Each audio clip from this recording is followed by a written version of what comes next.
La Bible nous parle d'une histoire ancienne et parle à notre histoire présente.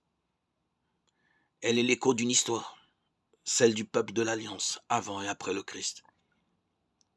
Mais elle est aussi un écrit qui veut devenir parole pour les hommes et les femmes d'aujourd'hui. La Bible se situe ainsi dans l'histoire passée, dans l'histoire actuelle. La lecture de la Bible est accompagnée d'un commentaire, d'abord pour que la Bible soit bien comprise et aussi pour qu'elle soit reçue comme parole pour aujourd'hui. Le terme français parole fait penser d'abord au mot d'un discours, lequel discours peut rester sans suite.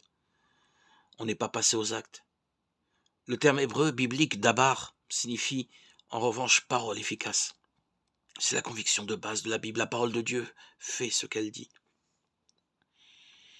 Comme descend la pluie ou la neige du haut des cieux, et comme elle ne retourne pas là-haut sans avoir saturé la terre, sans l'avoir fait enfanter et bourgeonner. Ainsi se comporte ma parole du moment qu'elle sort de ma bouche.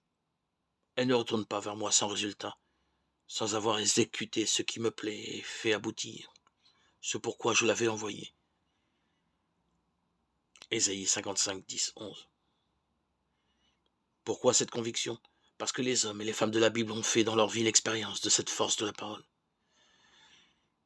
Ainsi Amos le prophète, au 8e siècle, nous dit « Je n'étais pas prophète, j'étais bouvier, je traitais les sycomores.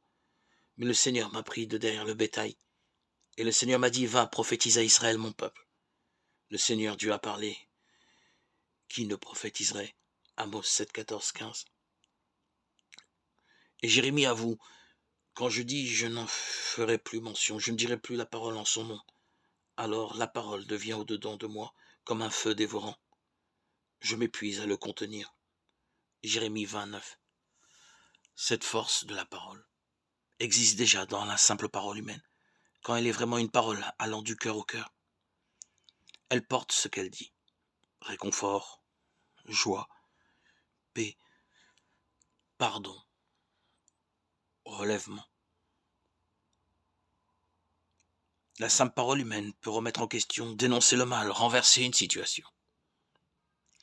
L'homme peut ouvrir ou fermer son cœur à la parole divine. La Bible s'étonne fréquemment de la sourdité spirituelle. Peuple borné et sans cervelle. Ils ont des oreilles et n'entendent pas. Jérémie 5, 21. Très souvent, Jésus proclame « Celui qui a des oreilles, qu'il entende ». Matthieu 11, 15. Il insiste. Faites attention à ce que vous entendez. Marc 4, 24.